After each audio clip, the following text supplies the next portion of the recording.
Hello everyone, welcome back to Talos Principle Reawakened. Last time we went into World 1 of the Giant Cathedral. And today we're going to do some other worlds. Are we going to jump into World 7? Are we going to do...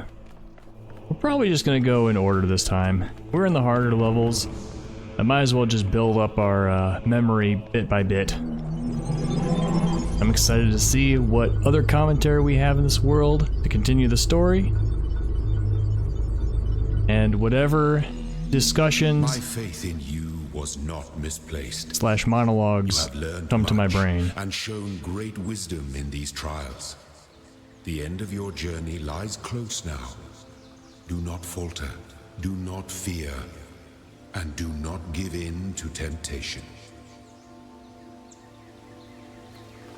My faith in you. So God's faith in the person. So that's an interesting perspective on it. It makes sense, right? Well, it kind of makes sense if you think about it, I should say. Faith being not necessarily believing something without evidence, but of the more the kind of I believe that you can do and will do what you're meant to be doing, or your part in this endeavor. That thing's just hanging out right here. I guess it makes sense to put them in easier places because these are the worlds where you might need a bit more help. Alright, what's up, files? Family. For those of you who have faithfully followed this blog for the last 5 years, I just wanted to give you one final update. I'm going to spend my remaining time with my family. Yeah, I know, there's probably 50 plus posts all about the problems I've had with them. But in the end, they're my family. They're the people I grew up with, the people I care about, the people I love. Sure, they annoy the hell out of me. They said awful things to me and I've said awful things to them. But that doesn't change who we are. In fact, if we didn't care about each other, this stuff wouldn't upset us. Do you still think they were wrong? Or do I still think they were wrong? Yeah, absolutely. Would I behave differently if I thought we all still had a lot of time? Definitely. But we don't, so I'd rather spend a couple of weeks sitting on the porch with my parents and my sisters than being angry and alone. Besides, it's not like we're going to fight about my job prospects anymore. If you can, try to make peace with those you love. It's your last chance. Thanks for reading. Yeah, I imagine if our world was about to end, I'd probably spend the rest of the time with my family. Yeah, I don't have any bad blood between them, or certainly not as much as it seems that this character does, so it might be easier for me. Alan Jameson. You know what the oddest thing is about all this? We're not constantly fighting, having nervous breakdowns, screaming at each other. We're acting really polite and focused. We spend most of our time debating the nature of humanity and how we can best succeed at probably the most ambitious thing anyone's ever tried. Like it was completely normal. Like that's just how people are. I feel like we've turned into Star Trek characters or something. I guess, what's the point of doing anything else? Getting angry isn't gonna help, but I didn't expect to feel like this at all. And you know what? It's awesome. Many greetings and good luck. P.S. Love from George. I mean, I definitely resonate with that. For me, like, I've had a lot of emotional struggles, and eventually I came to, or eventually, over a long period of time and struggles, I came to realize that it's just too much effort being angry at people. It's too much effort being frustrated with people. You know, if I can be patient, then that's my choice. Like, I'm gonna be patient. You know, if somebody else is acting in a way that would hypothetically frustrate me, like, what am I gonna do? Get frustrated? Get angry at them? Yell at them? That's just gonna make them push them away and not help anything. So I tend to just, you know, I assume that unless otherwise stated, people are there to do what we've agreed to do. You know, if I'm working with them. If they're strangers, I let them be strangers. You know, if I bump into someone it seems like they cut me off, like I'll apologize, a stranger, like at the, and they usually apologize too. People are usually just decent to each other. There are exceptions, and when I sense that somebody is not being on the up and up with me, I just refuse to budge, and I assert boundaries, and I don't get all upset about it. I'm just like, no, this is the way it is. Question: suppose everything here serves a precise role in some grand scheme. How would we explain that? It's obviously like a digital time capsule, an electric library of all the crazy stuff the humans ever did. Left behind to warn other species to stay well away. Neat chi. Sheep. So what happened to them? Same thing that happens to everyone. They existed, and then they didn't. They probably wouldn't do it all over again. Wonder if this is supposed to... I mean, the name is Neat Chi, right? Is it supposed to be related to Nietzsche in some way? This seems just kind of like general cynicism, though. The actual philosopher Nietzsche was not a cynic.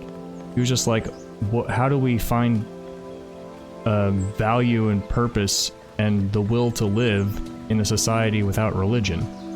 Like, that was his goal as a philosopher. He gets this reputation as being angry and being a nihilist, but that's just because of one passage, one line, one sentence in his works that goes, "God is dead, we have killed him." And people just stop there and don't bother to read anything else that he read.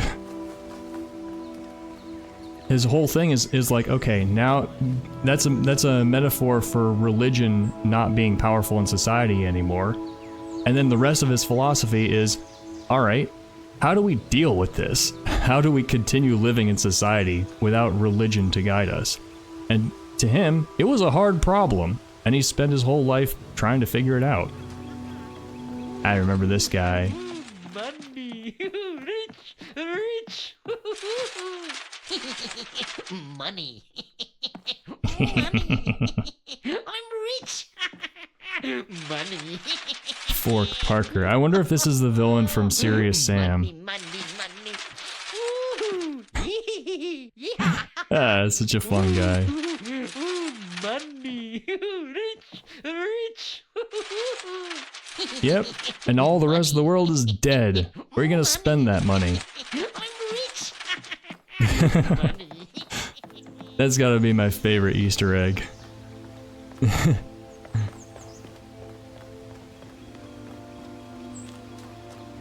Let's see, where to? The audio log. That's where to.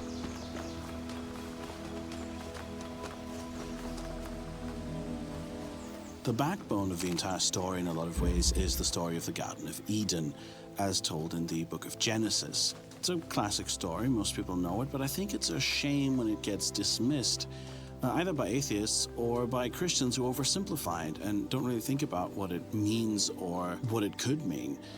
So, there's Adam and Eve in the Garden of Eden, and they have two trees there that they're told not to eat from, the tree of the knowledge of good and evil and the tree of life.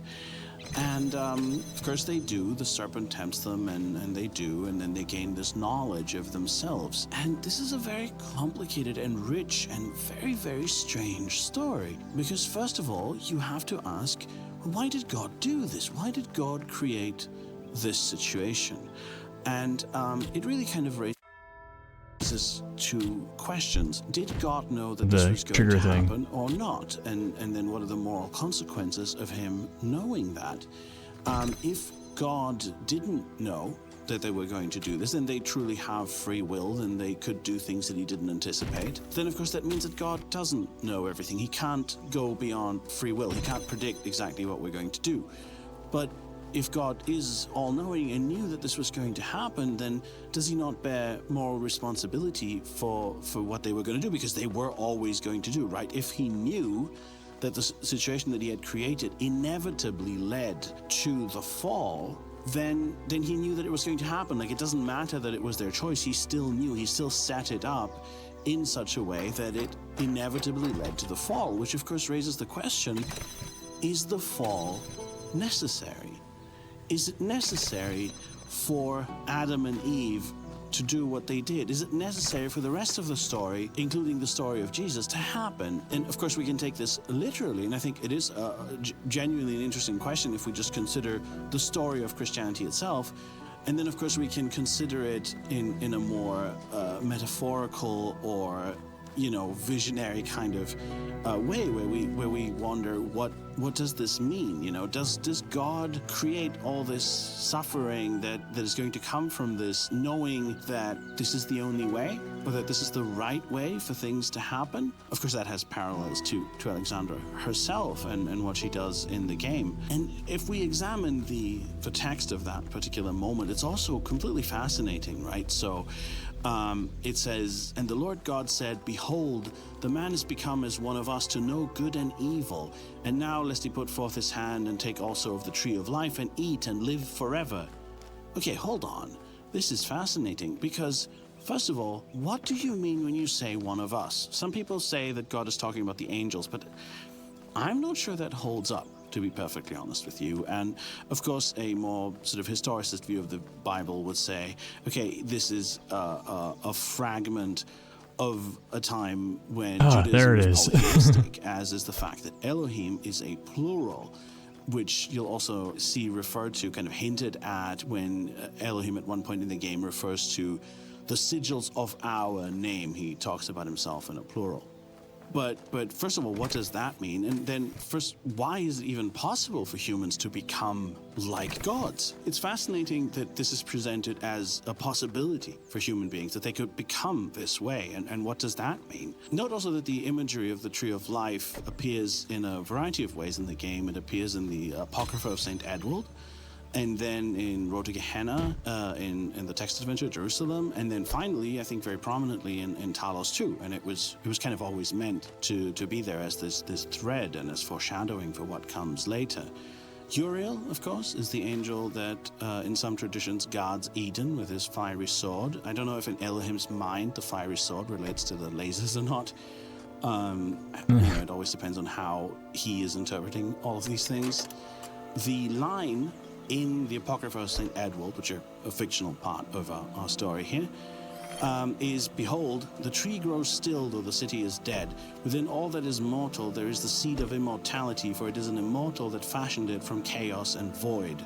This, apart from its kind of more obvious meaning of the possibility of resurrection at the end of the game, also is kind of a small reference to Paradise Lost, in which the line goes, "The heavens and earth rose out of chaos," which is a little interesting tweak on Milton's part, because of course it's not the orthodox view that all of this rose out of chaos, but out of nothingness, that it was created out of nothingness. But that is actually a small way in which Milton himself tied Christianity to classical philosophy, and we're kind of echoing that here. Although of course to Elohim, chaos, as you can see from a couple of other lines that he says, chaos represents the last days of human civilization when things kind of fell apart. Yeah, there is so much in there. And, I was thinking, for me personally, that story was one of the things that really messed me up as a Christian growing up. And it was the whole theme of Talos 2, which I, for some reason, didn't give as much seriousness as I should have.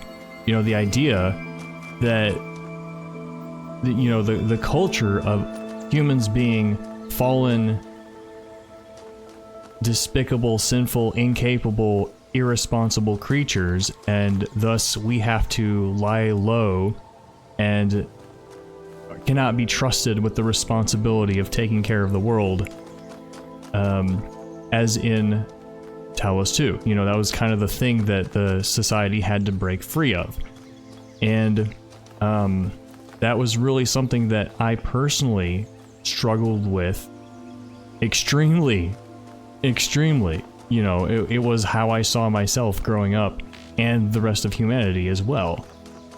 And so here I am trying to solve this puzzle and think and talk and listen at the same time.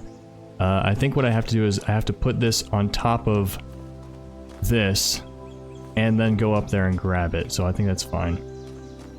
And maybe I could even put both of them on there. So let's try this again. Yeah, and so this very powerful story, very like important, significant to the structure of our modern culture, and like rooted deeply within Christian-based culture, Judeo-Christian culture, if that's a thing that makes sense, which I think in this context it does. And it's something that if we want to move past, you know, it's also something that comes up a lot in, for instance, Ayn Rand's stories as like the great evil, which is also paired with Marxism and collectivism, but like the whole idea is that everything is rooted, and Terry Goodkind writes this too in his Sort of Truth theories, that evil is the belief that humans are despicable, horrible creatures and have to give up their agency and responsibility to the strong leaders who know what to do and will punish the rest of humanity for you know that kind of bullshit. But yeah, it's a very powerful idea that I think they did very well with in Talos 2. Much better than a lot of those other stories that I mentioned. And I think it's one that I'm dealing with in the book that I'm writing. And I'm writing a much more like Star Trek / culture society. And yeah, I think that's something that's super important. And I'm glad we have some good stories that are dealing with it. Alright, let's solve this puzzle. I think I got it. So we go here, record, and pick this up. That's not what I meant to do. Pause point. We want to place 2 boxes here. And then... this is going to be kind of slow. This goes here. And we jump. And then we stand here, pause point. I was not able to create a pause point there last time for some reason. Alright, so that should be good enough. Can do up to 20 pause points. Oh man, that's gonna lead to some crazy custom levels. So I should be able to get both boxes right now. I don't need to write on top of it. There we go. Because the past box is still holding it down. There we go.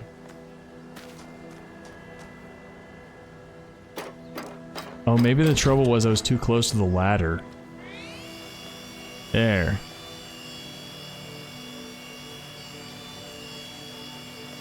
Oh no! Ah! If the answer does not come to you, Shut up. do not despair. The worlds of my garden are many. I've got the answer. I need to replace the box. I got it. I've got it. I know how to do it. Place this here. Jump on to make sure that I can't hit the ladder from here. Alright, good. Okay, let's do this. Now I don't have to move the box at all, so I should just be able to grab this, pause here, jump here, pause here, and that should be good.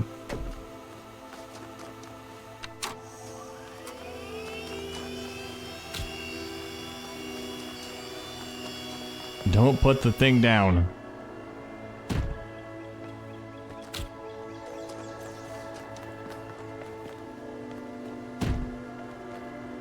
Alright, now I'm getting over here before I unpause it because I don't want to interfere with it at all.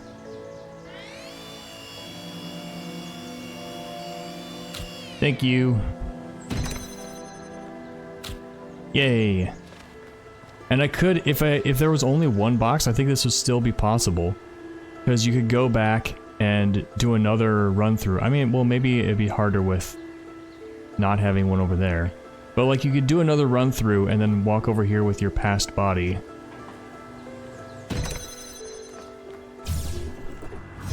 There we go! I got an achievement for using that tool. Alright. Yeah, I definitely like Jonas's more religious and mythological and philosophical or religious and mythological ideas. Tom's ideas are also very philosophical, and they're also very interesting. But they're kind of like, I don't know, mechanical, working with words, like puzzles. It's like kind of like, can you articulate your idea? Can you win the argument against the other guy? And that type of thinking doesn't really appeal to me that much. Now, I used to love it, but now it's just kind of like, are we really doing this kind of thing again? But with the religious / mythological themes, I feel like we're really like dealing with the philosophy, not just talking about it. You know what I mean? Wait, I thought there was an eyeball on here. Okay. Let's do another one. Man, I pressed the B button to run. This ain't Dark Souls. Cemetery.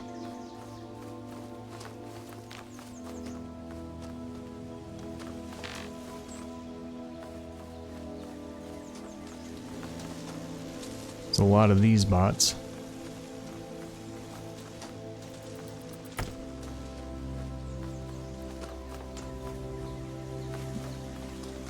I guess we're getting to the puzzles that I'm a little less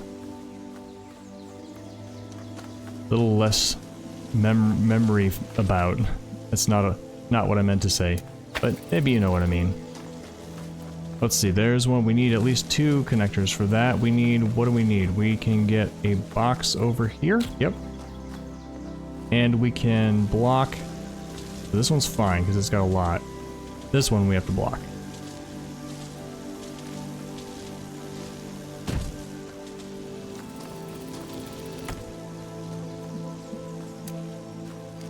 Alright, let's, oops.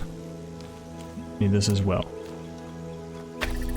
There we are. It's long. We should have time. Especially if that happens. Alright.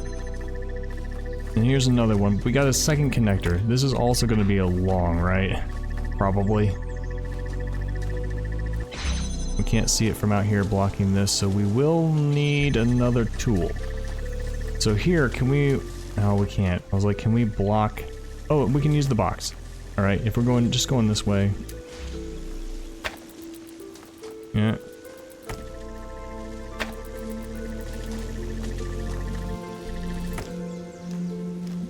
Alright. Connect to you. Now that's going to take a long time to get up. And... blocked. Whole big area back here. Oh wait, that's the beginning. Box. Big square area we can't get to.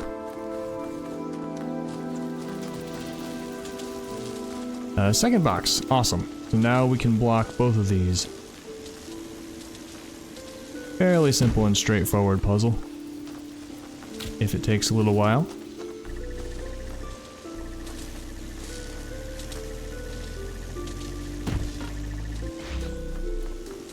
Oh, I thought that one went all the way in there.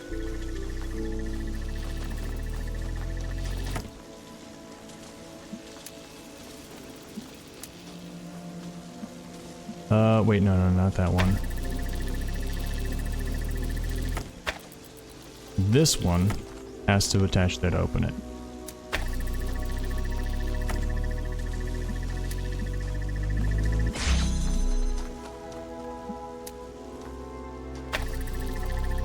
So, if you don't mind me continuing my previous conversation on consciousness, I'm kind of using this game as an excuse to just wax philosophical.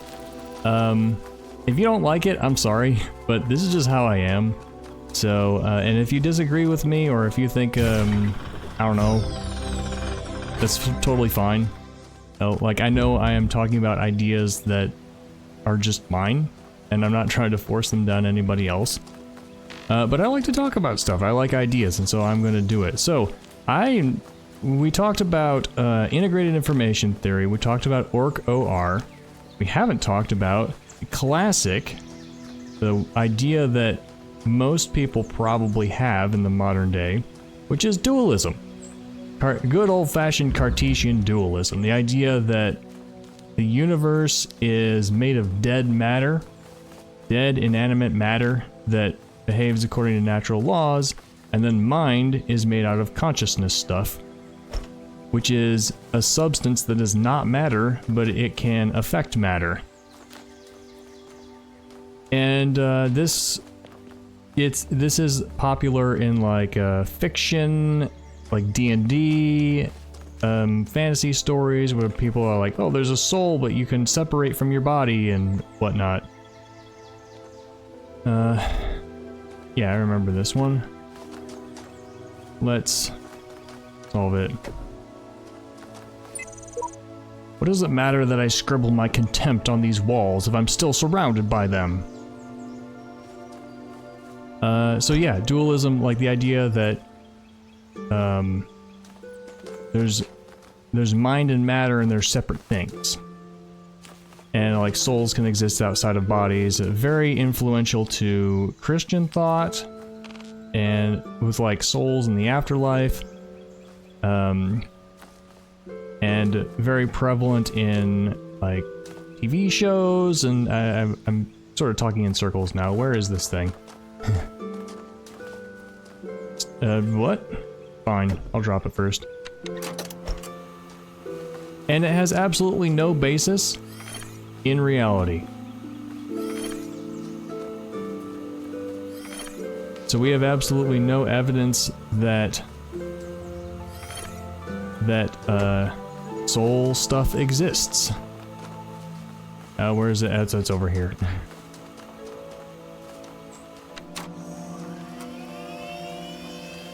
And it has fallen out of favor among scientists and philosophers as of late.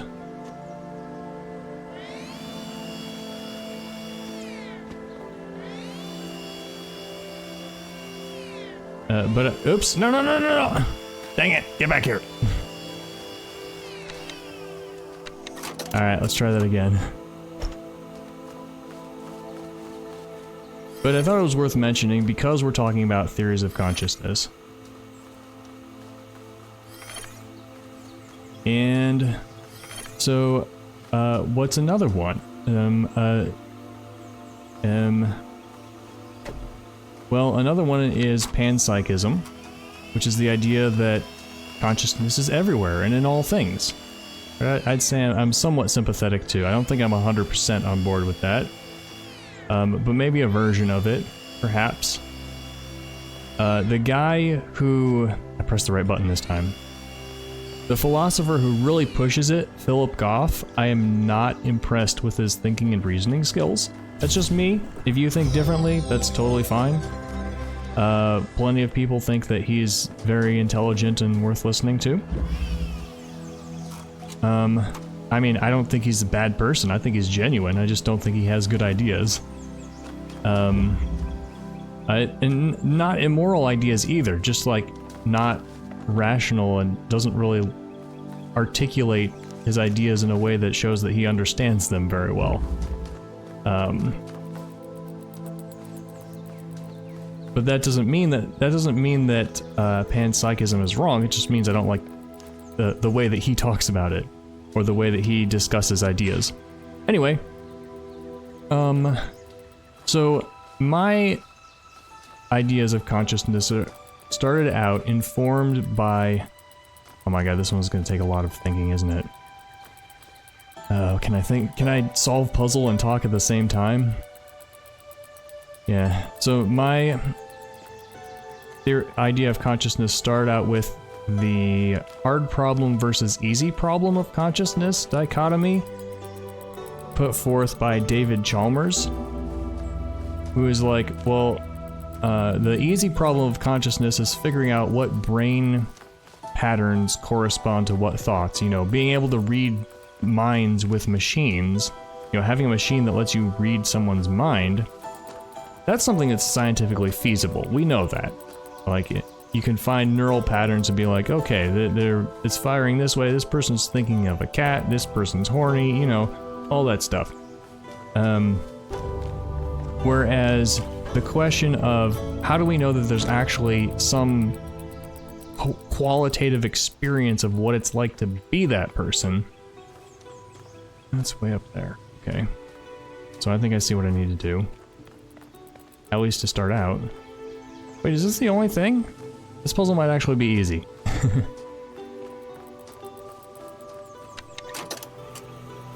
So that's the question. The easy problem of consciousness is... I don't know where exactly I need to be standing for this. Right here, probably.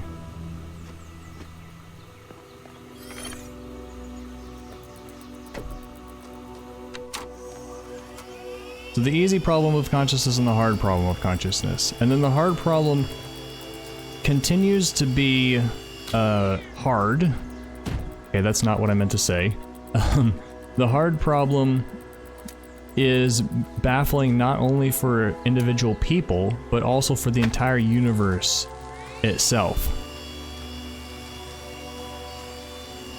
Come on, dude, jump on the box. Like, why would the universe have consciousness at all? And not just be dead machines that just do stuff but have nothing it's like to be them. Your wisdom grows, but be wary of temptation. Is there a star in here? Back there? Or maybe I paid too much attention to that and there isn't really. So that was the big question. And David Chalmers' answer to it is that, well, perhaps the basic building blocks of matter, like electrons and atoms, have an additional quality that's not just mass and charge, etc., but they have a little bit of consciousness, like a proto-conscious quantum, if you will. And that when they come together in very large numbers, that creates conscious beings as we understand them, and as we are ourselves. I think that's all the puzzles here. Cool.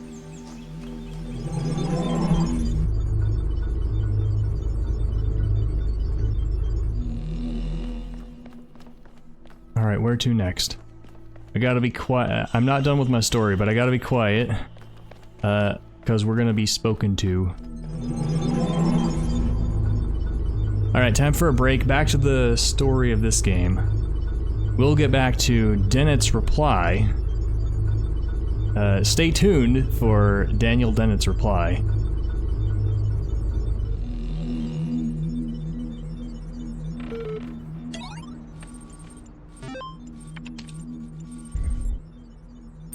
Post 437. Is that a funny number? Like everyone else on the internet these last days, I just wanted to say bye, and thanks for reading my little blog for so many years. It's been fun, hasn't it? So many deep conversations, so much philosophy. Okay, it was mostly cat pictures and bad puns, but still, I kinda regret spending so much time at the computer. Not when I was doing stuff, just all the sitting around, oops. Checking my emails a million times, reading pointless status updates by people I didn't like, watching TikToks and YouTube shorts. But I don't regret the friends I made here or the laughs we had. Or also hour-long cringe compilations. You know, I don't want to dunk too much. Like, I personally don't like short videos, but it's not just short videos. You know, it's the whole like distraction, escapism, like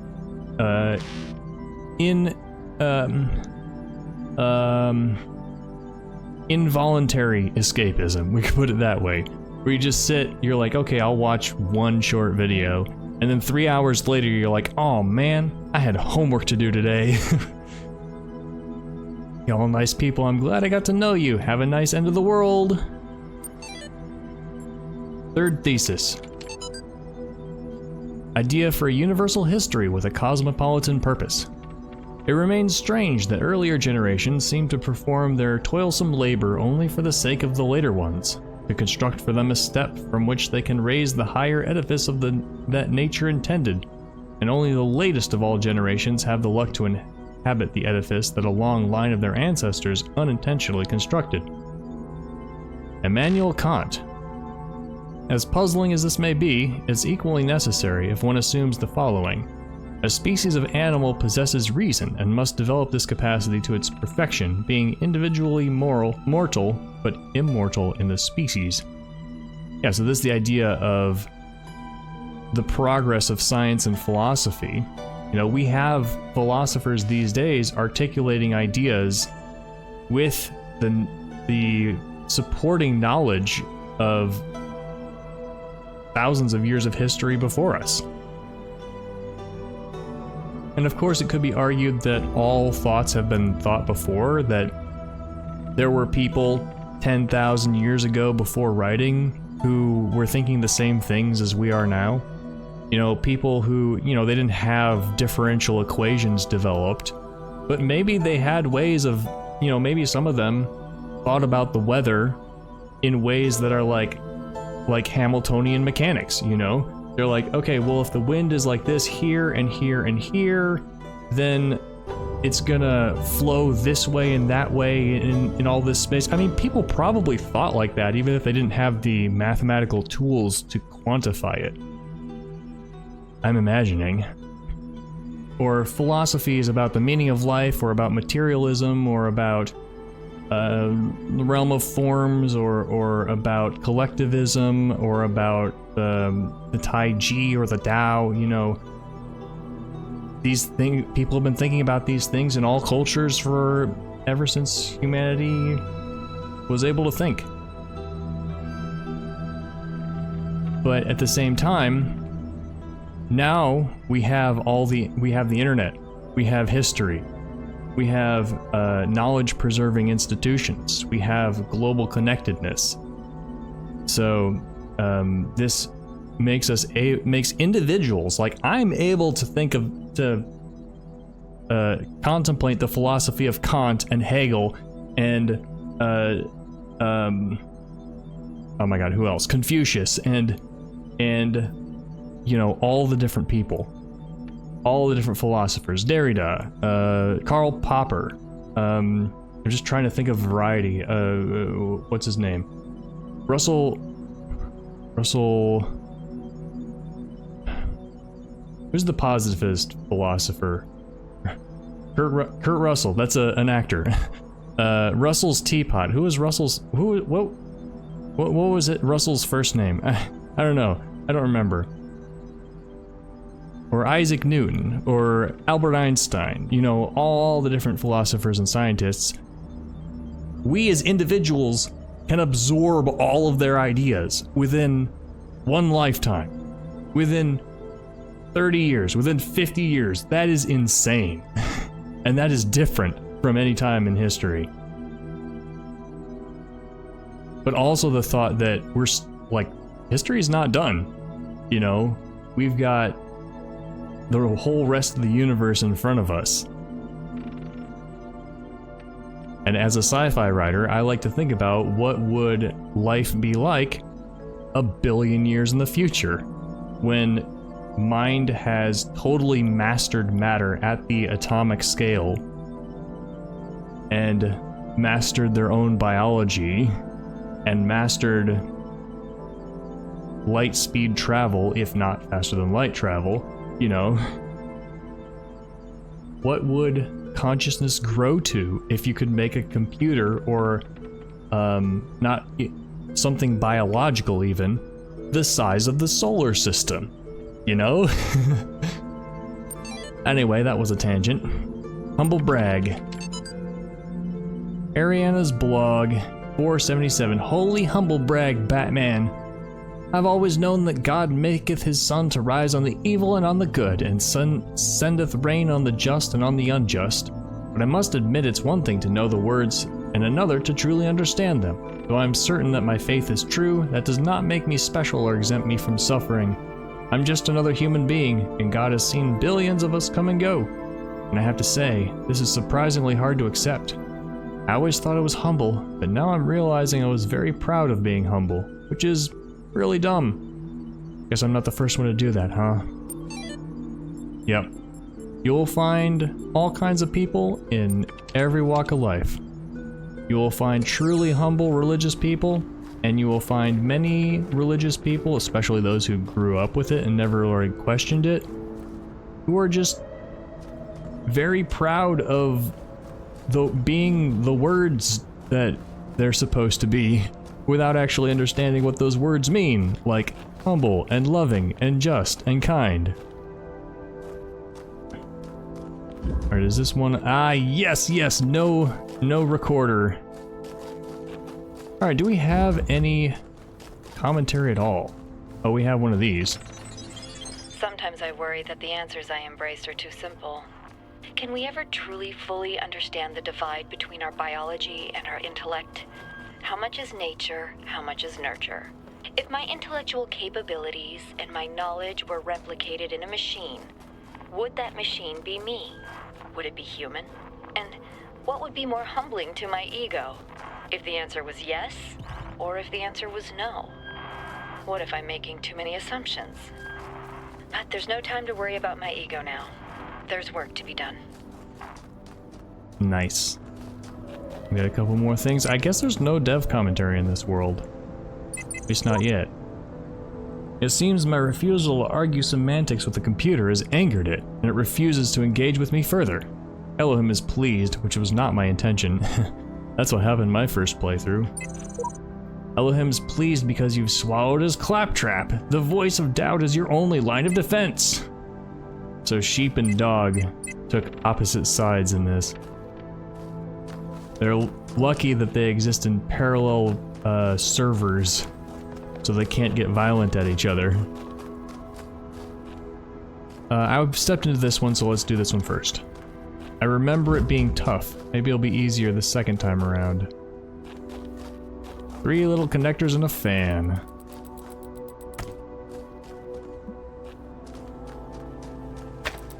Maybe we want to take the fan onto the button first. And then if we can open, we can see, yeah. Well, it's fine, either way. Where's the source? Here it is. Can we see the first door just with one? Yes. Alright, now we have a box. We probably want to use on top of the fan.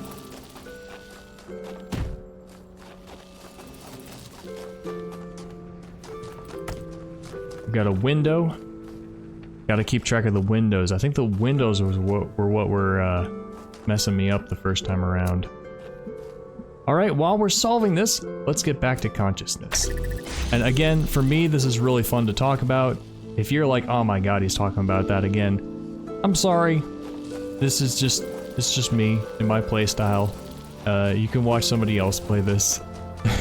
I know, I'm terrible at marketing myself, but I mean, that's just how I do. So I remember we need, so this should allow us to go right through here, right? So we can do that. Now we'll keep this door open with that one, so we can remove this one from here. But then we gotta connect this one. Alright, are we better?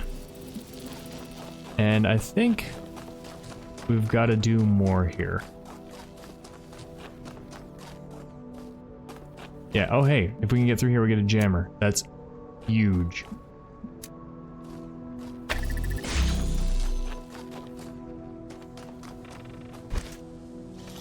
Yet another box. Yeah, so then we gotta get through here with the jammer, which means we've gotta get through here with the laser, which we can get from that if we can pop it up on a fan over there. Alright, so I'm gonna take everything back out. Well, yeah, all the doors are open, so we can take everything back out. Okay, I said I was gonna talk about consciousness more, so here's a little consciousness. So after David Chalmers talked about the hard problem of consciousness and applied it to the whole entire universe, Why is there consciousness in this universe instead of dead automatons? Daniel Dennett came around and was like, hang on a minute, we don't actually need consciousness as a part of a property of matter. It doesn't have to be a property of matter. It doesn't have to be a property of anything in the universe. So this one we won't need open. So we need at least one connector. So here's where it would be a good idea to plan. What we need is one connector over there, ourselves over there, a box, a connector, and a fan over here. We will need to get through after we put the stuff over here. So maybe that's where this second box comes from. Or it's jammed. Okay. The second box can do nothing. So we might as well leave it here, I guess. So we need to figure out which door we want to jam so that we can run back. Oh. This puzzle is going to confuse me again. We need one connector over there, one connector over here, and ourselves over here. And the jammer over here. So we need to jam the back of one of these doors. So like we could jam the back of this door. But this one's fine. We have 1, 2. So if we keep all these doors open, maybe we want to jam the back of this one. Yeah, we jam this one. Because then we can pick up this one and use it on the fan. And all these doors stay open. So in response, Daniel Dennett came around and said, hey, wait a minute, we don't need consciousness. We don't need anything extra other than matter. That goes there, and it goes here. Oh, that won't fit. Okay. Will this reach it? Only if we put it in the right spot, which is like right here. Alright, that's fine. Okay, are we good to go? No, because we need to take another connector with us. Alright, well now that that's up and self-sustaining, we don't need this one anymore. Because we can do this.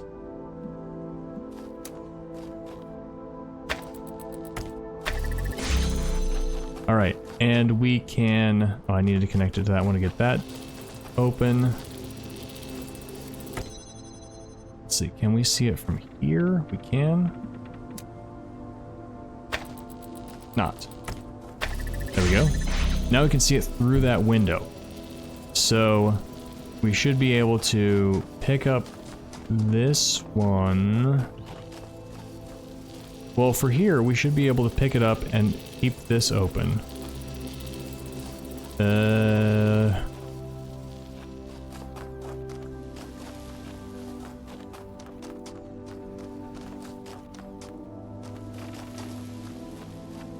Oh.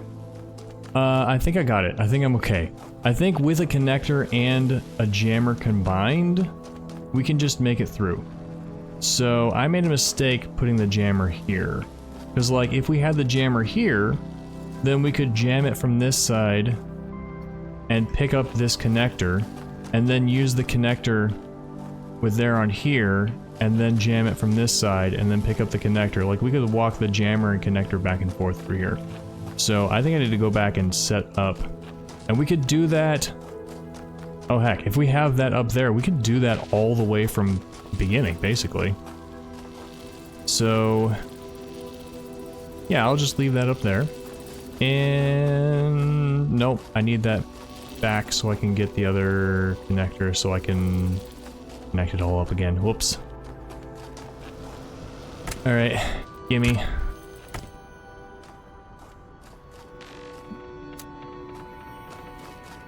Alright, here we go again.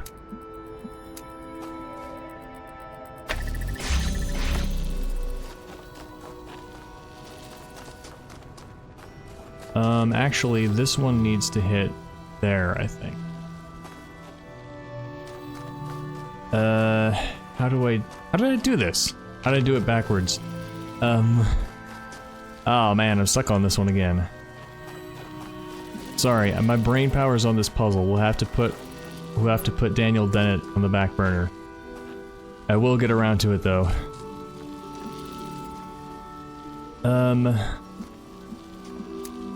What if I do this, and then run? Dang it.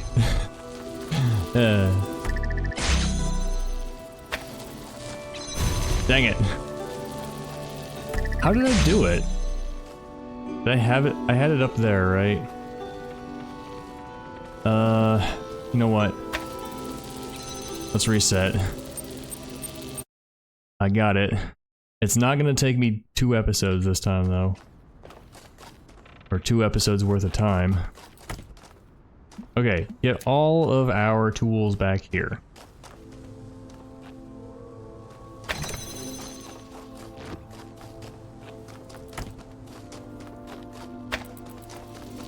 Oh, we do actually need the fan on here. So another possibility, I don't know how I would do it, because like, if there's already an item there, then you can put a second item. Okay, maybe not with fans, but I'll show you with connectors. I did this also for a Talos 2 puzzle. If there's an item on the button, then you can put another item next to it. So it's still, and then take this one away. It's still on the button, but it's off center. So if you need exact, precise placement, then you can do that. Unfortunately, I don't know how I would teach that organically without just like telling you how to do it in a terminal, because it's really not obvious and it's not really something you can stumble upon easily.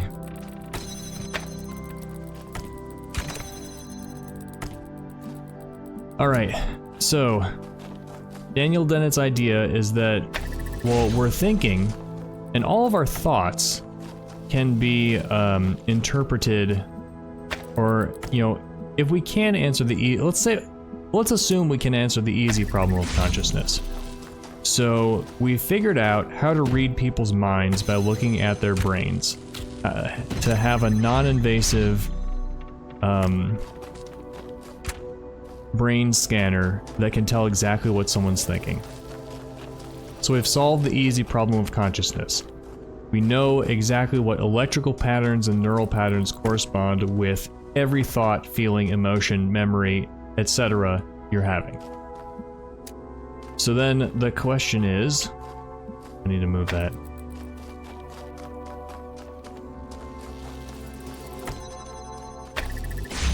So then, if we can do that, then we can find out what part of your brain, what patterns of your brain are responsible for consciousness, right? And then we can find out what patterns of your brain...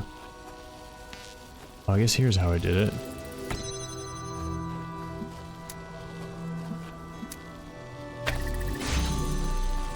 Not quite. So if I put this one on the inside, then I should have been able to get it back. It looks like there was a way to do it.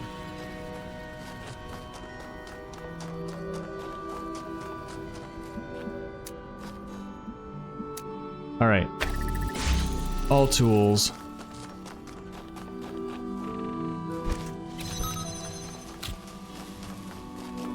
So, if there is patterns corresponding with every thought, every emotion, every feeling, then there's also a pattern corresponding with the concept of consciousness, right? So if we observe that we're conscious, then that would also have a correlate neural pattern that is a pattern of how the brain organizes its patterns.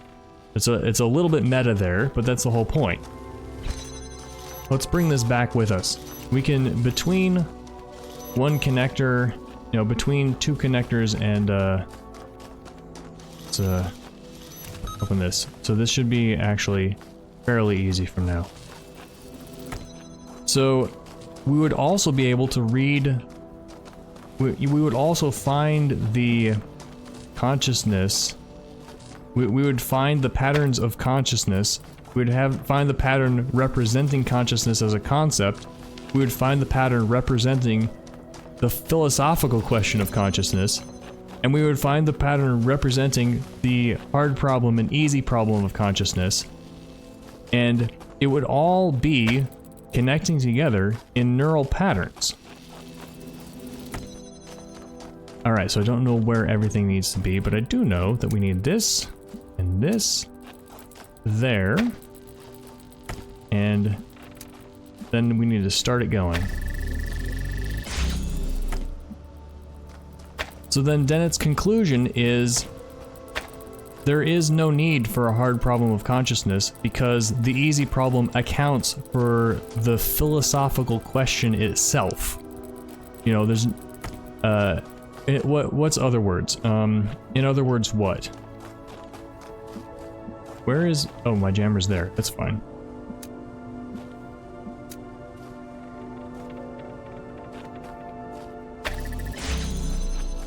So, because we have solved everything...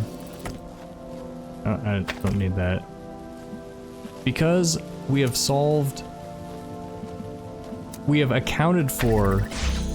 You know, we haven't, like, found an answer for the hard problem, but we have accounted for the existence of the hard problem. We have logically wrapped up every mystery there is.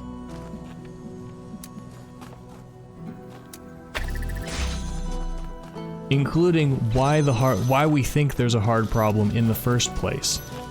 And this is all done within the context of materialist consciousness, not only in the context of materialist consciousness, but in the context of brain patterns, neural firings, nothing to do with atoms or the nature of reality. It doesn't even matter what the matter is. It doesn't matter what the signals or energy is that the brain stuff is made of. Oh, I may have encountered a mistake. I may need to have two connectors over here, because I don't think I can reach that from here. Oh, nope, never mind. Aha. So, at this point, I'm at the place where it makes sense in my brain, right? Like, oh, we don't need this. It makes sense in my brain that if consciousness is correlated with neural patterns, every thought is correlated with neural patterns, including the awareness of consciousness and the questions we have about consciousness. And if we can find all those patterns, then that is sufficient to answer the question of consciousness. Consciousness,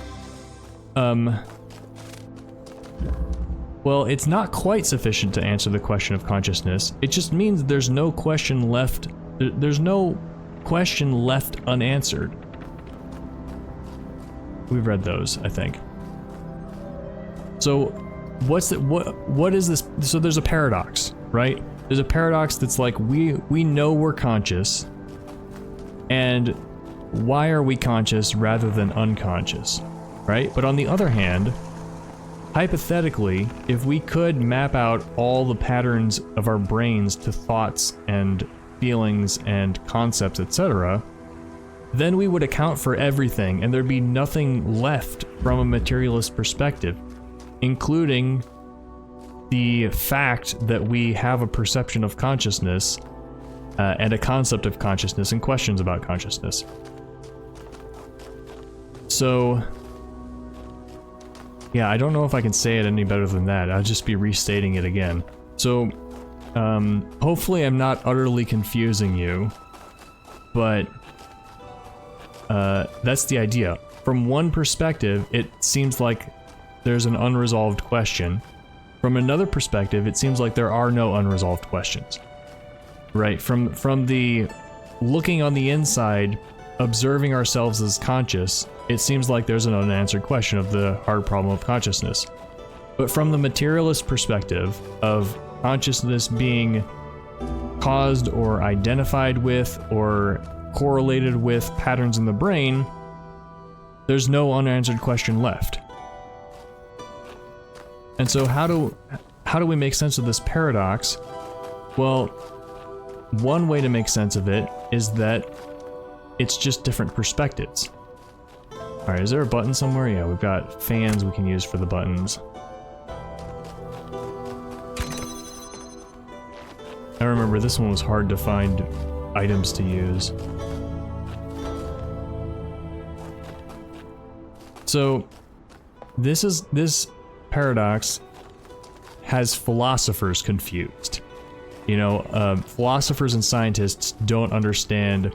Some do, I think, but some philosophers and scientists don't really know how to make sense of this paradox. They're like, oh, what are you saying? What even are people's arguments? What are even our people saying? And also, where are my freaking tools?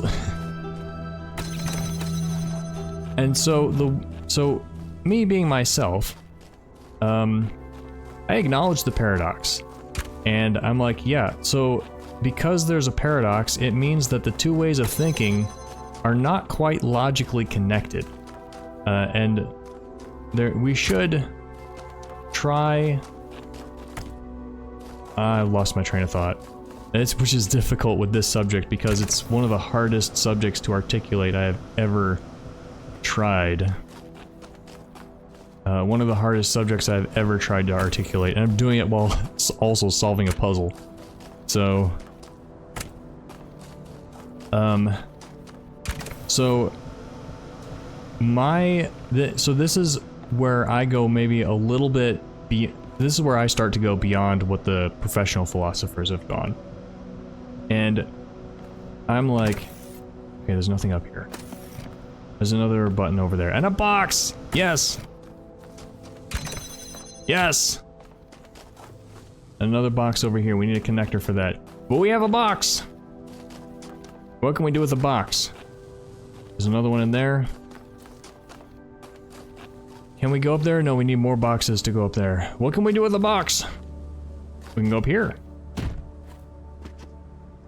So, David Chalmers says, I think he does, I think he represents Daniel Dennett's position as a straw man. Chalmers says, Daniel Dennett thinks consciousness is an illusion, that our brains are just fooling ourselves into thinking we're conscious. So that's his way of resolving the paradox. I don't think Daniel Dennett thinks consciousness is an illusion. I think that's a misrepresentation. I think it's a straw man. I think Daniel Dennett embraces the fact that we are conscious, and so his argument has a profound conclusion. And the conclusion is, how the frick do I get another box? No.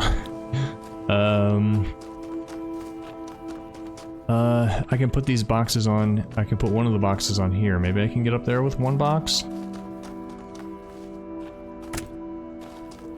Or I can get up here.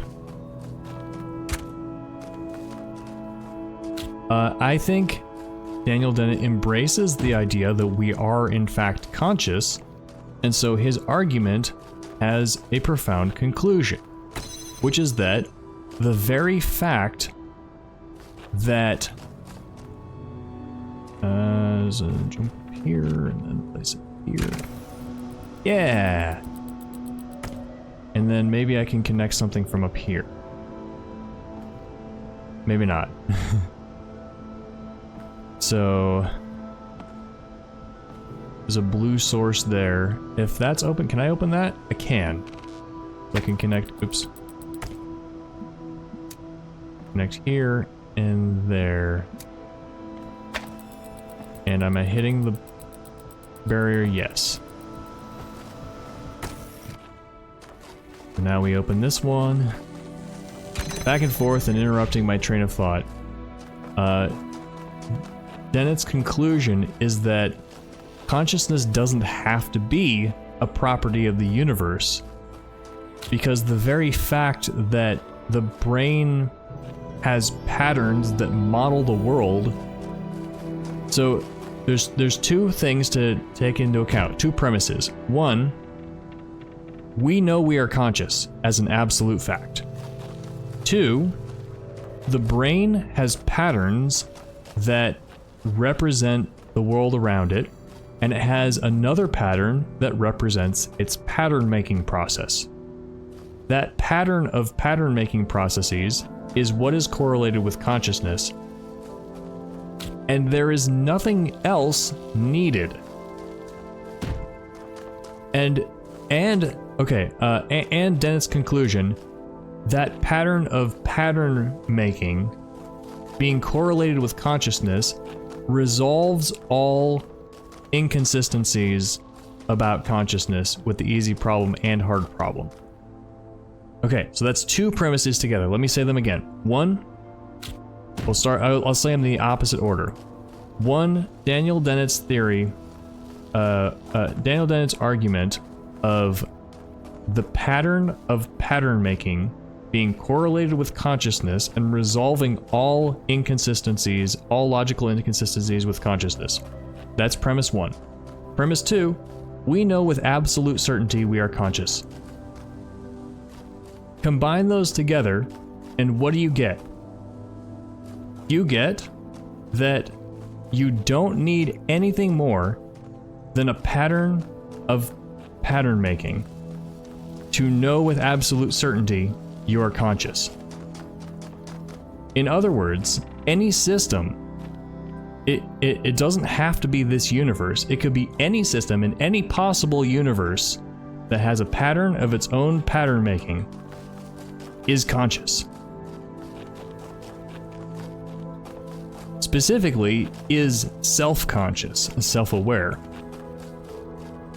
That would also suggest, now because there's also patterns correlated with other aspects of consciousness, like colors and tastes and concepts, etc., that don't require being aware of your own consciousness, that would imply that any system that creates patterns of information to represent its surroundings is conscious.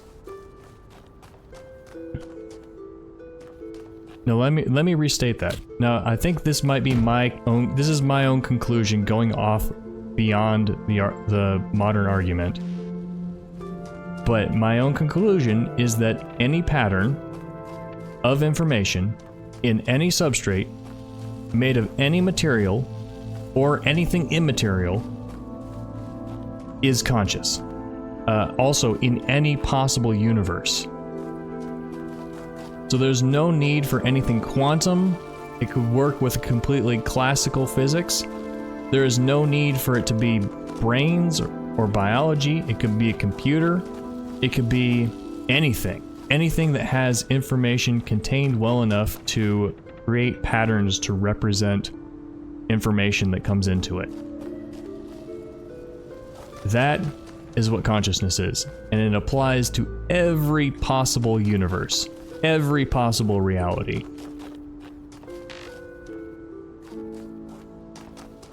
And then expanding upon that, going beyond that, is why I think other complex systems like the weather and ecosystems and the stock market and perhaps things in the sun and geological processes. That's why I think all those things are conscious too, if not conscious in a way that we would recognize as anything human-like. So that's my thoughts on consciousness. Also, as a sci-fi writer, I like to think about what that would mean a billion years from now. But that's going even farther beyond. Anyway, those are my thoughts. Those are my views. I also really love the idea that we are surrounded by consciousness and our consciousness is connected with other people and other things around us, the world around us. I have always loved Star Wars, and the idea of the Force is just super awesome. And So there's that bias coming into here. And you know what? Oftentimes, our individual philosophies tell us more about us than they do the things we're philosophizing about. And so it could be that I'm 100% wrong. I do know that there is a truth. There is a fact of the matter. There is a fact about consciousness and reality. And we haven't got there, philosophically or scientifically yet. And so it is entirely possible, you know, but at the same time, we don't have to wait for science and philosophy to catch up. We can look ahead and develop our own beliefs. And that's what I've done. And so, yeah, that's that. You're free to agree, disagree, have new thoughts that you've never thought of before. Hopefully by talking about the professional philosophy, I have shown that I have at least, you know, done a little bit of research and not just thought about this stuff randomly. Here, Where the those shut who up. are worthy may seek the counsel of my Where the blessed frick do I do any But their wisdom shall not be given easily. Where do I do anything? For your Do I have 3 boxes? must be your own. I have 3 boxes. Alright. Sorry for running around yapping, but not actually doing anything.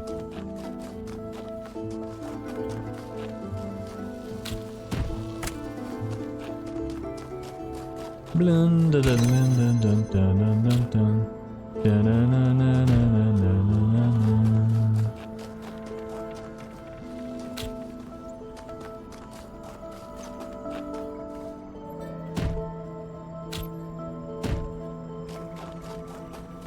We got our first 3 stack. Nope, this is our second 3 stack. Never mind. There was one in the desert.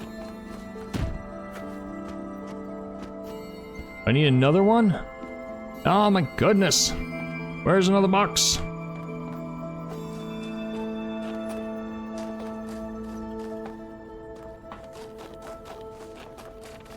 This fan, what does this fan do? There's something up there?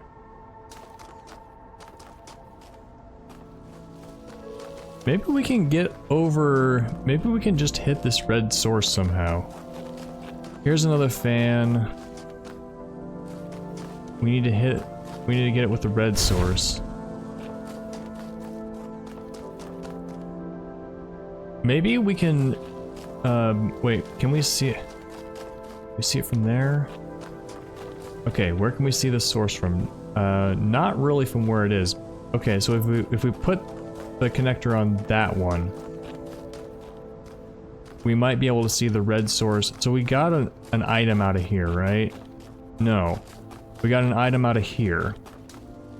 So we might not need this to be open anymore. We might be able to see the red source from here.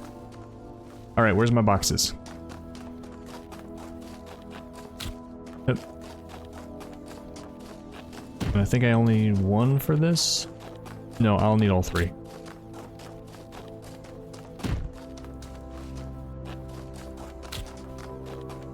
Because we gotta get up here, we gotta press on the button, we gotta go over here.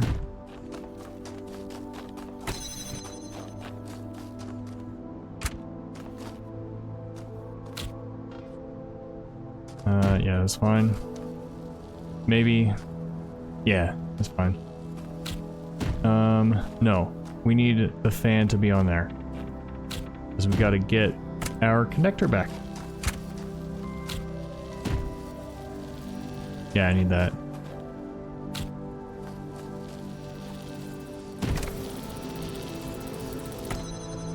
Alright. Now we put we have a second fan, right? We have a second fan somewhere. There it is. Alright. We don't need that right now. Yeah, because we just need the red to hit in there.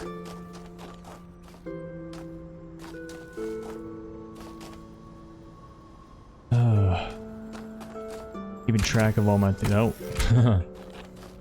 Keeping track of all the things I'm doing. Can I get up here? Yeah. Okay. So we need 1 to be on here. We need to connect this and this.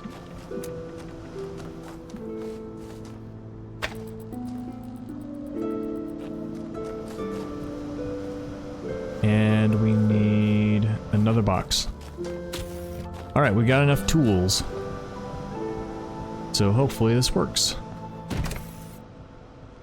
Right, not yet. We need more. Now we need to put. Oops.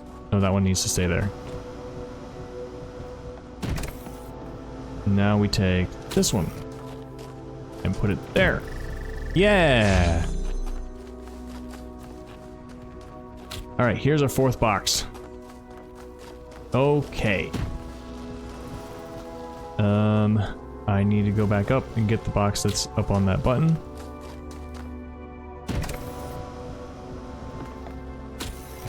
Oh, lots of back and forth in this one.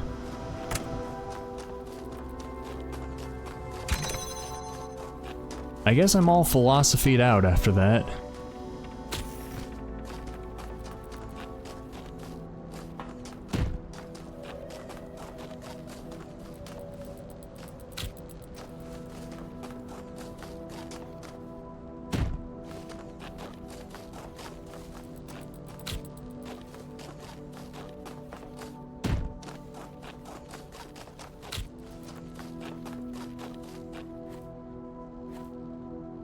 You know, and also, like, I'm coming at this from a very, like, Western tradition, right? Materialism, scientism, like, that's my basis for starting out. That's not everyone's basis for starting out, though. Some people come at it from religion. Some people come at it from, you know, especially in like, China and Eastern countries, they have a completely alternative philosophical framework that involves more like holistic thinking and context and right brain activities, if you want to think of it that way. Now I have 5 boxes, so hopefully that's enough to do something. This is the last box I need to get into. Maybe I can see that from here? If I put 4 boxes under here, then prop it up high enough to see over here. Can I really have to be high. I mean, it's worth a try. So much running back and forth. Sorry if you can hear the siren. They roll by my place every couple of days. It's a city, you know how it is.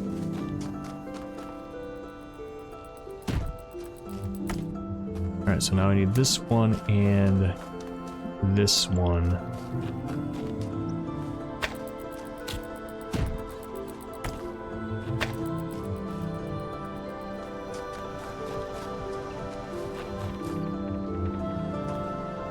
More boxes.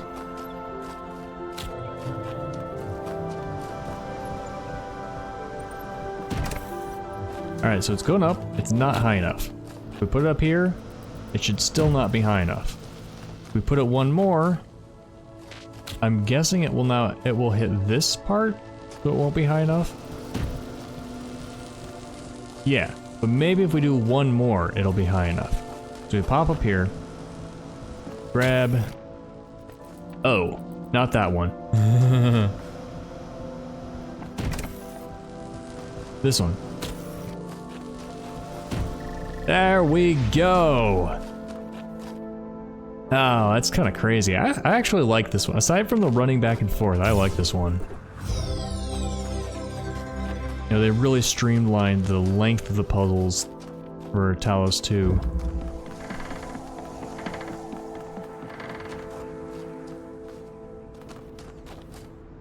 What up, Milton?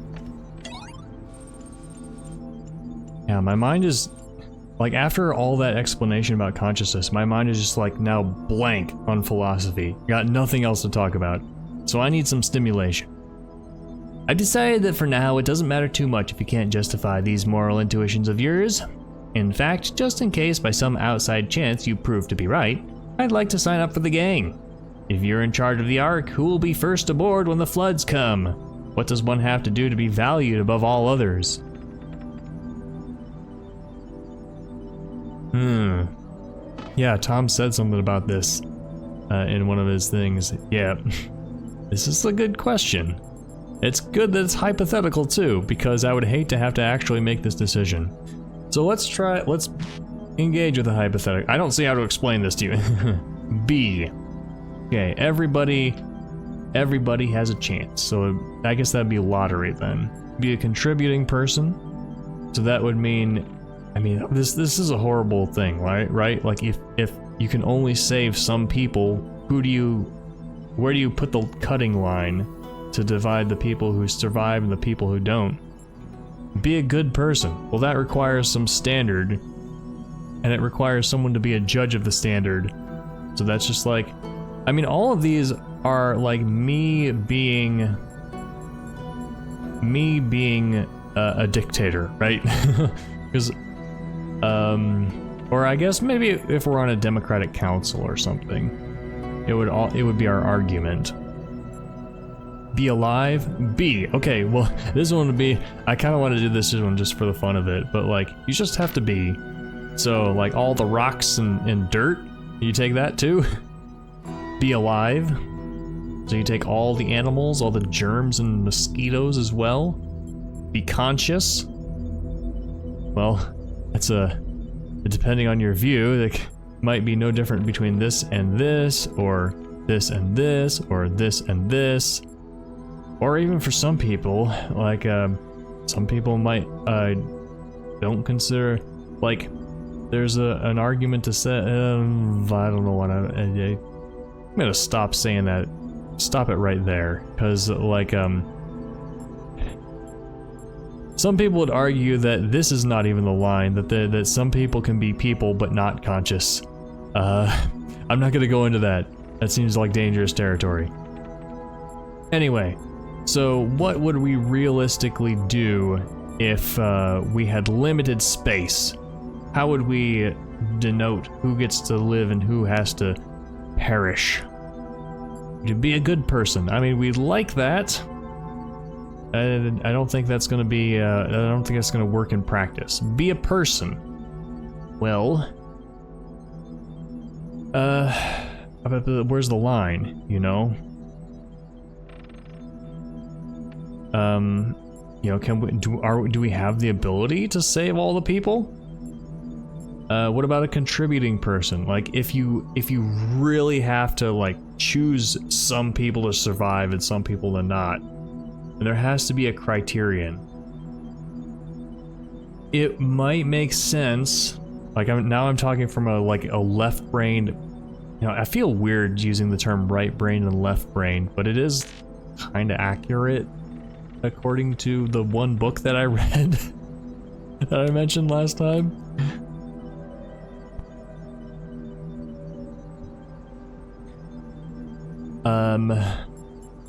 So wait, what was I saying? Yeah, so like if you want to increase the odds of survival, then you could divide by people who are like hardworking. Like you choose people who are passionate and they're driven and they're disciplined and they do their job, they do it well, and they do it all day, every day.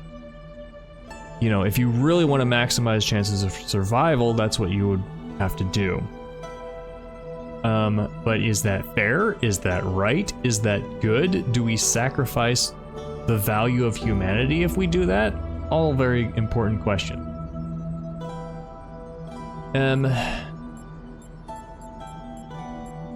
But if, on the other hand, you know, if we have the ability to save everyone and everything, then we might as well do it, right?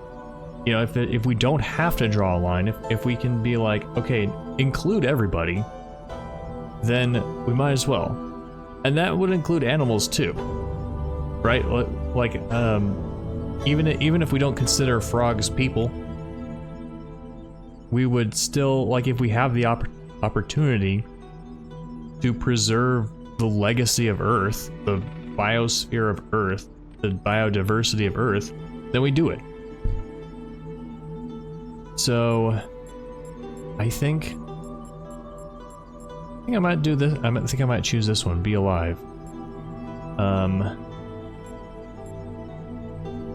mean, yeah, we'll say be alive. So the grass has the same rights in your world as a person does, is that it? How would that even work? Community service for people who step on the lawn? I think you must have confused the question. Why don't you try again? Okay. I think you might not have explained the question very well. Alright, be conscious. I suppose the industrial slaughter of animals for meat is on a moral par with genocide then. Would you really save a chihuahua just as soon as a fellow person? Yeah, I think I'm not interpreting the question correctly. Animals' lives are worth the same as any other conscious beings. I misunderstood. Can we go from the top? Let's go back. So whose lives are worth the most then? What do I have to do for my ticket aboard your ark? Be a person. Should I be worried that one must have such particular and dubious psychological properties in order to qualify? Who decides who's a person and who isn't? Is a human infant a person? Not yet. Yes, okay, well, for, reasons of not getting canceled, yes. I don't really see how that can be true. The distinction we agreed to being persons and animals was that persons are more intelligent or more reasoning, but a human infant is no smarter than your average chihuahua. How do you explain that? Chihuahuas are persons, infants are animals. Infants have the potential to become persons. This one's the best one. However, I can already see where your counter-argument's gonna come. I suppose they do, yes. But if your proposal is that the simple causal potential to become a person is sufficient to buy entry onto your arc of the moral elite, wouldn't that still include an awful lot of animals?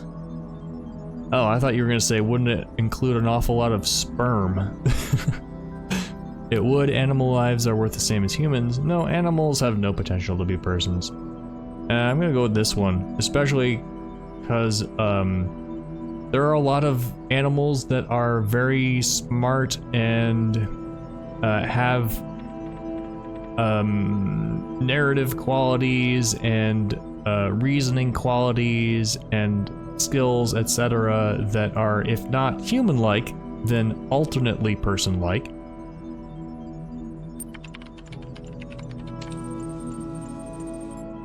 I mean, what was I gonna say? I forgot. Anyway. I'd swear we already explored this avenue and found it wanting, but I'll play along for the giggles. What you say is true. If animal lives is worth as much as people's, then it follows that there's no more reason to save your life than that of a porcupine. Last time we went through this, you were uncomfortable with that implication. What's changed? But you're talking me in loops. That's what it is. You're one of those people that just has to explore every option, aren't you? You know what that tells me? You're a bad decision maker.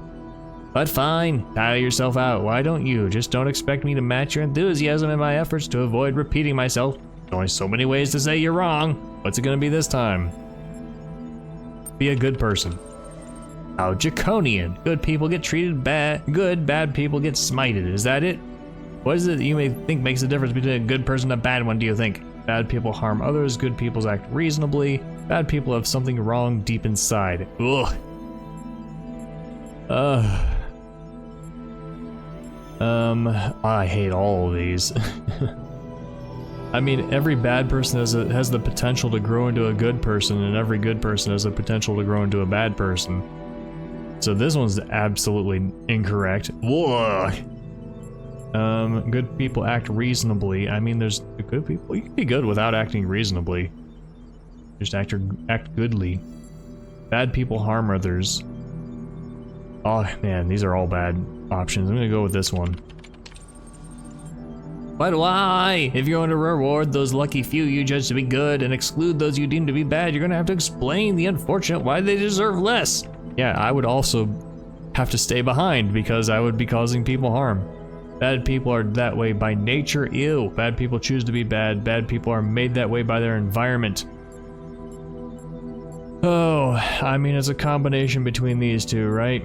I mean, we're pushed by our environments, and then within that context, within those pressures, we have we have to make our own decisions. I'm gonna go to this one. I think you may be right there, but tell me, isn't that exactly the same way good people are made? Isn't it all just the luck of the draw in that regard? In fact, aren't bad people just good people who were failed by society? It may be luck, but bad is bad. You're right, what someone deserves isn't dependent on their virtue. He's gonna get mad at this. Ah, we're back to where we started. Again! What demands do you want to try this time? B. Ridiculous. The rocks have the same rights as you and I, do they? Try harder.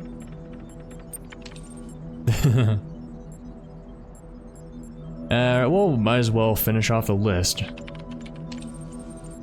Be a contributing person. You say that now, but wasn't it not so long ago you were claiming morality applied universally? Have you changed your mind, or are you just confused? I changed my mind. Morality only applies when people are cooperating. Wait, cooperation isn't necessary after all. You confused me. Morality only applies when people are cooperating. No. Back to where we started again. I don't see how to explain this to you. But what will really bug you is whether that's because there is no answer, or because you weren't thinking outside the box you live in, or because all of the dialogue options looped and there was no way out except to choose that.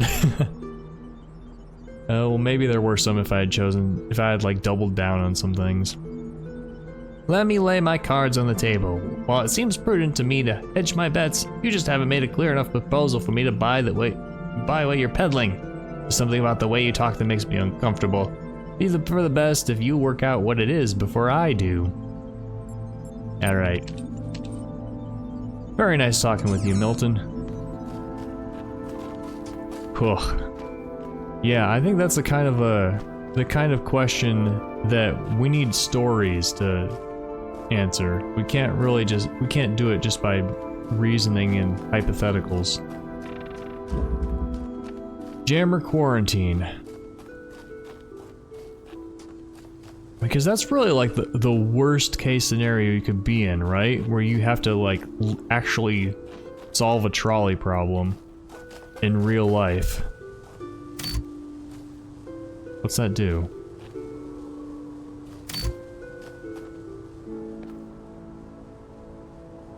Okay, this and that combined turn on and off the fan. That suggests to me that I'm gonna have to turn it on. I'm gonna have to light that up and then have the fan be off to like construct something over here. Okay, how can I get here? I remember one way I did it is I used a jammer from another puzzle to shoot across the world.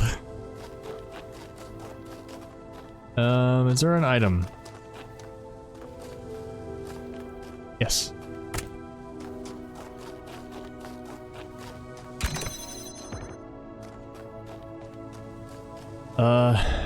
Shucks. Oh, hey, look, a purple door. That's great. Oh, hey. You know how most of our puzzles keep players boxed in with walls?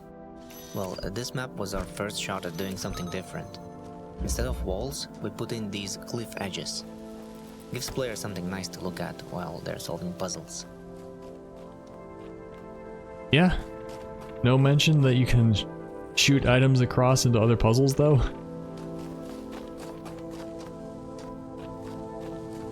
So I need...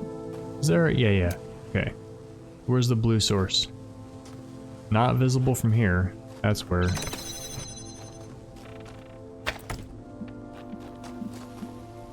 Okay. Don't need this anymore. I do like that they put receptacles on all the doors, even if you don't use them. I like puzzles with a little red herring now and then. Was I in the middle of saying something? So I don't remember.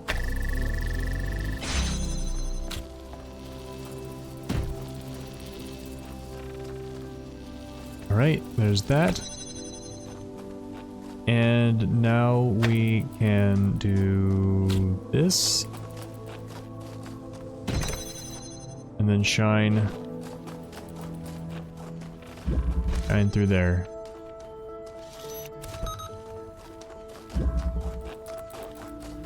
What's this get us? Another connector. What's over here? The end. Alright, so now it's time to... just set that going.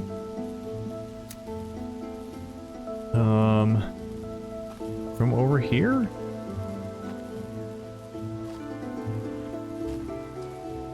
No, I guess not. That works even from the fan. Yeah, that's fine. But we need the box here. We need... So that will lift up, and then it will that reach here? The fan, the connector on the fan might actually reach this. So we should connect it there.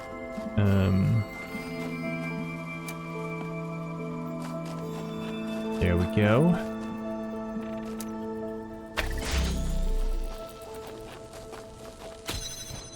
So then we will... It's a problem though, we need to be over here. Oh, the jammer. Right, the jammer.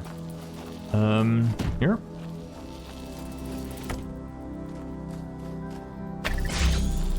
There we are.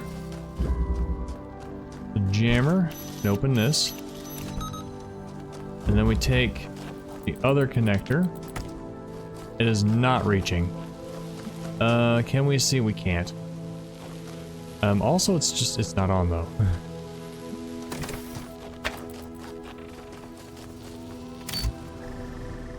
There we go. Now it's reaching. We get over here.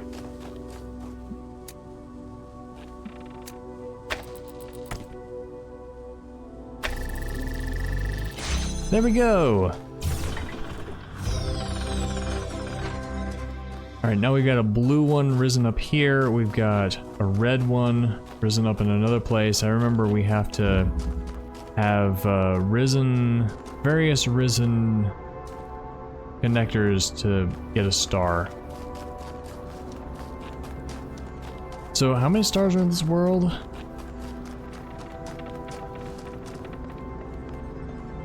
Just one, okay. And it's in this puzzle. I remember that.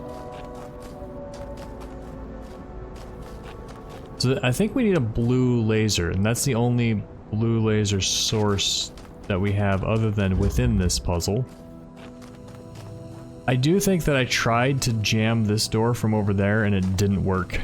It was too far or something. Or like it unloaded the jammer. It might work in this version if that's the case. There's something weird where like you can just like jump out with this. Maybe not. Anything in there? Or here? There's a fan in there.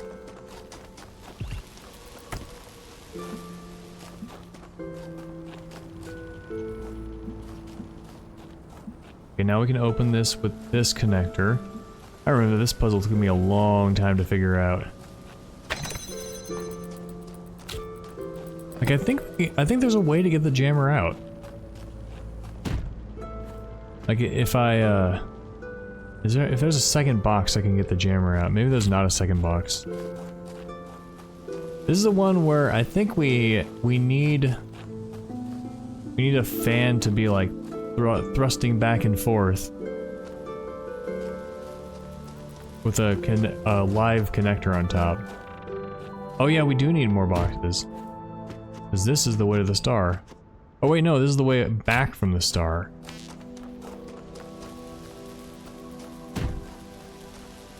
There must have been an item in there. So we don't need to open that anymore. Can I see? Nope, there's a Faraday cage in the way.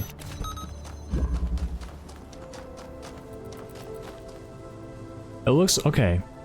So I don't see any way to open this except with a jammer.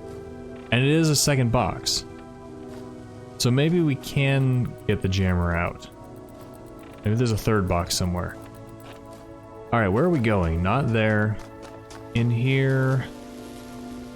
Yeah. We want to get a live connector on this. Bouncing back and forth. this is connected to here.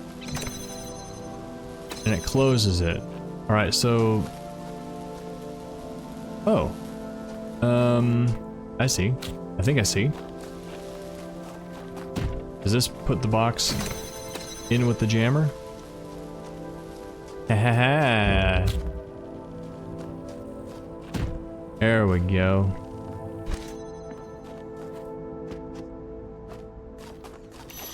Now we can do this, and chunk, and grab. Now we have all the items out here. I don't remember if in my original playthrough I got the jammer out of here. I might have done it with the jammer in there. Maybe.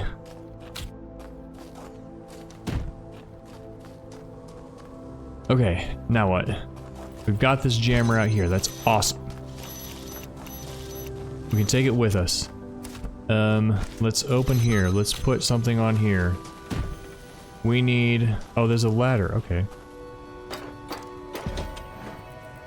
I was like, we have to get to the other side somehow. So we need something on both of these.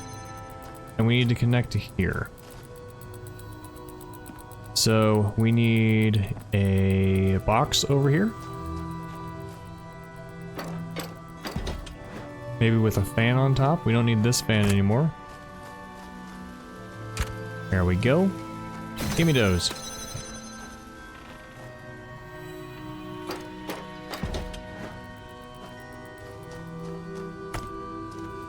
Thank you. So the box needs to stay there. And this needs to be on here. Like that. And now, boom.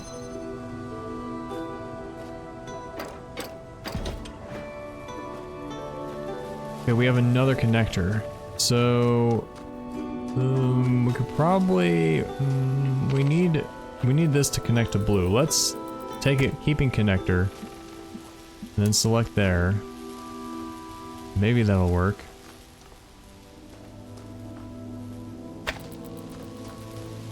But we also need to put this here, and it's bouncing back and forth.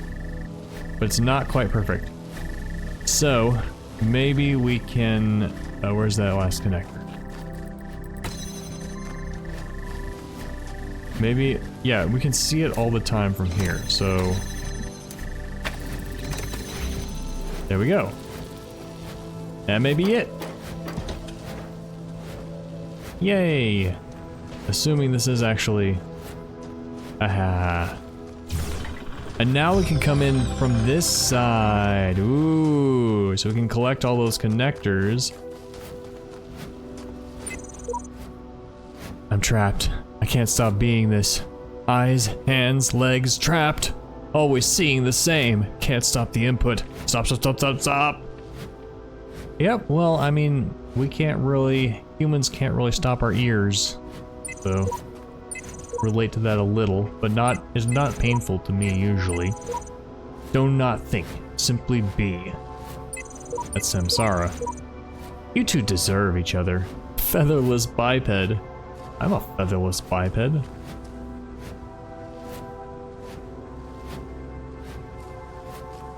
So yep, here we have at least one more. We have two more doors, it looks like. We can get the jammer over here.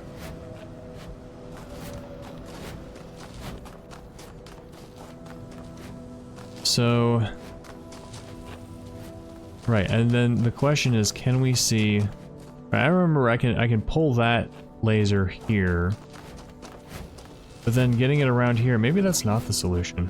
Maybe I just thought it was. Maybe there was a second laser originally.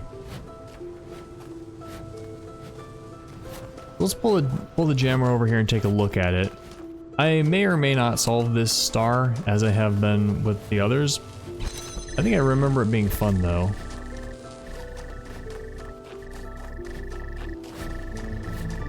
I remember the first time I played it took me hours.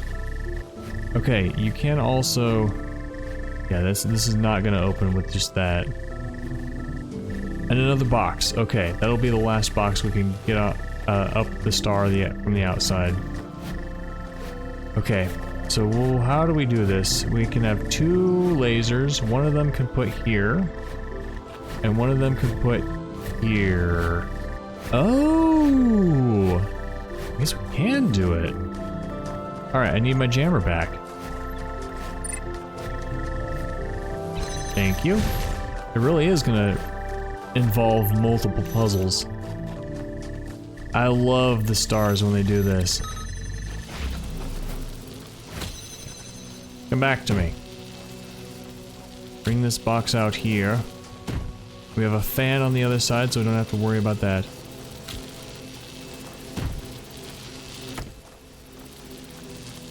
Alright. So we need none of these over here. So, I'm gonna put these in play, put at least one of them in place.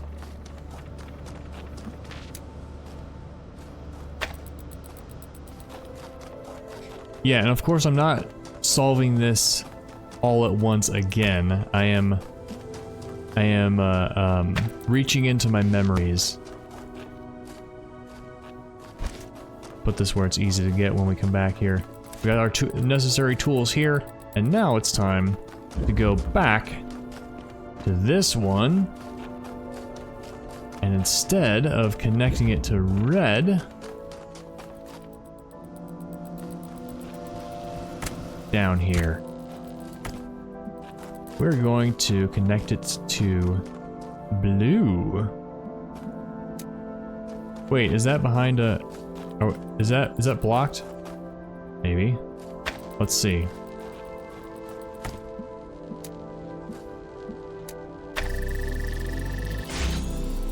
Nope.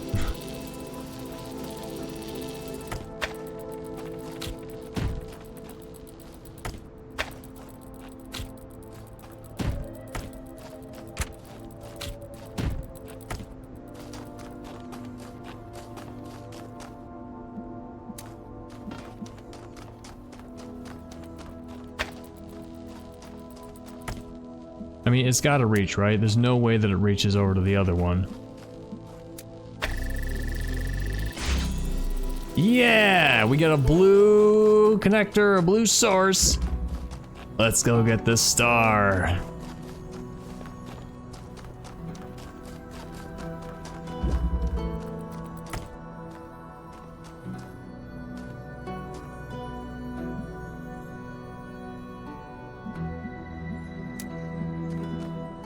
We've got blue.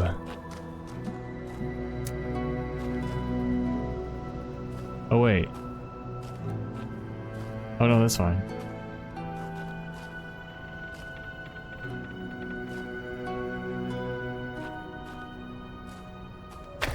There we go. It's connected. It's connected. Let's go! Third box. Oh man, this star puzzle is so much fun. So clever. Using multiple other puzzles to get the lasers. I do wish there was more of that in Talos 2, but I guess they changed it to be more accessible to new players. Even in like the super hard DLC, they didn't have you, they didn't intentionally have you using lasers from other puzzles. I just did it because that was the solution I found. You guys all told me there were self-contained solutions for every puzzle. All right, we did another couple worlds today. A decently long episode, and it's getting close to bedtime, and so that's gonna be it for today. Next time we'll go into World 4 and 5 and 6 and 7, so there might be 2 more episodes in the World of Faith, just because these worlds are a bit longer than the other ones have been. And then it'll be time for the tower. And then it'll be time for the new campaign that's only in this version of the game, which I'm excited for. Alright. See you then.